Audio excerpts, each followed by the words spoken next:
বলছি মল্লিকপুর নিয়ে বেশ কিছুদিন ধরে দেখছি নানান রকমের খবর, এবং দাদা আপনাকেও দেখছি যে আপনি অনেক কিছু পোস্ট করছেন। কি ঘটনাটা ঘটেছে এবং কেন এত বেশি উত্তেজিত মল্লিকপুর? দেখুন, সর্বপ্রথম তো আমি আপনাকে আপনার আবির্ভাব সংবাদকে ধন্যবাদ জানাই যে আপনি মল্লিকপুর নিয়ে আজকে আমার এখানে এসছেন, হাইকোর্টে এসছেন জানতে যে কি ওখানে কি ঘটনা ঘটছে, কি সমস্যা হচ্ছে। দেখুন, আমি কালকে লাইভে এসেছিলাম, লাইভে এসে যে কথাগুলো বলেছি যে মল্লিকপুরের দুর্নীতি যা হাল, এর জন্য যারা দায়ী, যাদেরকে বিশ্বাস করে মানুষ ওখানকার ভোট দান করেছিল, যাদের উপর বিশ্বাস করে যে আমাদের এলাকার উন্নতি হবে, তারা আমাদের সাথে বিশ্বাসঘাতকতা করেছে। তারা পরিষ্কার ভাবে, আপনি চিন্তা করুন তো, একটা প্রধান এভাবে কি বলতে পারে মিডিয়ায় বসে? আপনি বলছেন যে এলাকা মল্লিকপুরের ভবিষ্যৎ অন্ধকার। আপনার কাছে আমরা আপনার মাথায় এই জন্য বসেছিলাম যে আমার ভবিষ্যৎ আপনি অন্ধকার করবেন, আমার এলাকাকে আপনি শেষ করে দেবেন। আপনি রাস্তা ঘাট কোনো জায়গায় আপনি মল্লিকপুরের নাম নিতে পারবেন না। না, এমন মনে হয় আমরা হাইকোর্টে প্র্যাকটিস করি, আমরাও যদি বলি যে আমি মল্লিকপুরে আমার বাড়ি, যেন আমাকে এমন চোখে দেখা হয় যে লজ্জাজনক ব্যাপার। এর থেকে বেশি লজ্জাজনক ঘটনা হতে পারে না যে একজন চিফ ইলেক্টেড অফিসার অফ গ্রাম পঞ্চায়েত সে মিডিয়ায় দাঁড়িয়ে বলছে যে মল্লিকপুরের কোনো ভবিষ্যৎ নেই, মল্লিকপুরের ভবিষ্যৎ অন্ধকার। আমি এই জন্য আমার দাবি কালকে পরিষ্কার জানিয়ে দিয়েছি, আপনার মাধ্যমে আমি জানিয়ে দিচ্ছি যে আমি এখন আমার দাবি হচ্ছে একমাত্র যে সর্বপ্রথম এই প্রধানকে এক্ষুনি পদত্যাগ করতে হবে, এক্ষুনি রিজাইন দিতে হবে। তার জন্য আমাকে যা যা করতে হবে আমি তার জন্য প্রস্তুত। এলাকাবাসীদের কাছে এবার আমি সমস্ত কিছু, আর যদি সমস্ত কিছু তুলে ধরা হয় না, আমি আপনাকে কথা দিচ্ছি যে এলাকাবাসী একদিনও তাকে আর বরদাস্ত করতে পারবে না। যা যা ঘটনা ঘটছে, যেভাবে দুর্নীতি চলছে, যেভাবে এলাকাকে শেষ করার জন্য যেভাবে বেআইনি নির্মাণ চলছে, এই পুরো এলাকা এখন জলমগ্ন। রাত্রে আপনি 8টার পর আপনি হাঁটতে পারবেন না, রাস্তায় একটা লাইট নেই, এলাকা পুরো জলমগ্ন হয়ে রয়েছে। এক হালকা যদি বৃষ্টি হয় আমরা হাঁটতে পারি না, বেরোতে পারি না। আর যাদেরকে তারা রিপ্রেজেন্ট করেন, যে যারা এখন ক্ষমতায় রয়েছে, যে দলকে তারা রিপ্রেজেন্ট করেন, সেই দলের কি এই সিদ্ধান্ত যে যে মানুষগুলো আপনাকে ভোট দিয়েছে তাকে আপনি হেনস্থা করবেন? কোনোদিন দিদি বা তার দল এই কথা বলে না। তার মানে উনি যা করছেন দলের কাছে সেটা পৌঁছাচ্ছে না।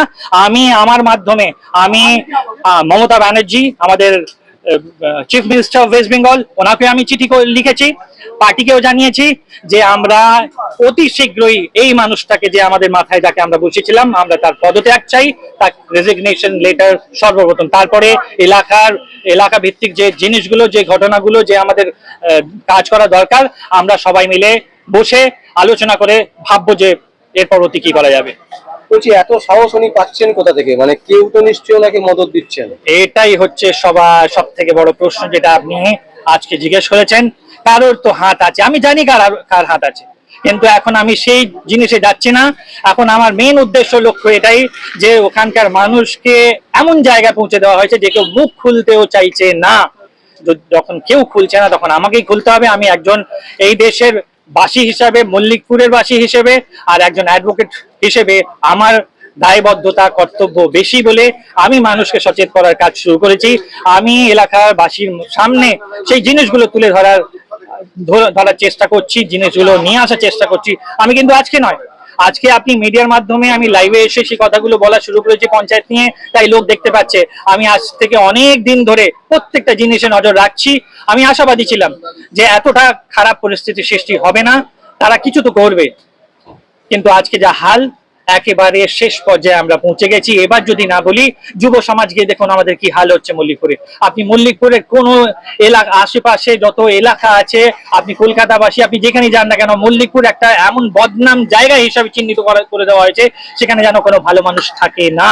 আমার লজ্জা হচ্ছে, কালকে আমি এই কথা বলেছি যে আমরা কি মানুষের পর্যায়ে পড়ছি, আমরা যে পরিস্থিতির বসবাস করছি, যে জায়গায় আমরা পৌঁছে গেছি, এইভাবে কি বসবাস করা যায়? কতদিন আমরা চুপ থাকবো? আপনি বলছেন না বলে আমি বলবো না, এটা হতে পারে না। আমি বলছি, আমি বলবো, আমি বলতে থাকবো যতদিন না সেই মানুষটা। আর আপনি চিন্তা করতে পারেন, সেই মিডিয়ায় বসে বলছে যে আমি লজ্জা বোধ করছি এই পদে থাকতে। আপনি লজ্জা বোধ করছেন, তাও আপনি পদ ছেড়ে যেতে পারছেন না? আপনার একটুও লজ্জা নেই? আমি বলছি, লজ্জা থাকলে আপনি আর বসে থাকতে পারতেন না এই স্টেটমেন্ট দেওয়ার পর। বলছি আপনারা কি কোনো মামলা টামলা করেছেন? দেখুন, পরবর্তীকালে যদি প্রয়োজন হয়, আমি বলেছি যে আইনি ব্যবস্থা করে হোক বা এলাকাবাসীকে বাসের সামনে তাদেরকে সচেত করে হোক, যেভাবেই হোক না কেন আমরা সমস্ত রকমের পদক্ষেপ নিয়ে এই মানুষটাকে আর এক মুহূর্তের জন্য আমরা সহ্য করতে পারছি না।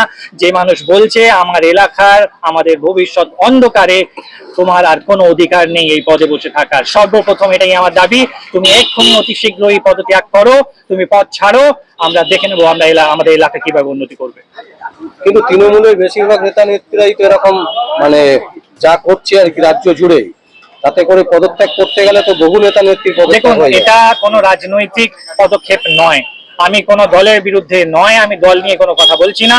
আমরা একটা মানুষ বিশেষ যাকে আশা করে সেই এলাকার বাসী তাকে ভোট দান করেছিল, দল আলাদা জায়গায়, একটা মানুষ যাকে আমরা ভোট দিলাম, যাকে আমরা বসালাম মাথায়, এই বিশ্বাস করে যে সেই মানুষটা আমাদের জন্য কাজ করবে, সেই মানুষটা কাজ করছে না।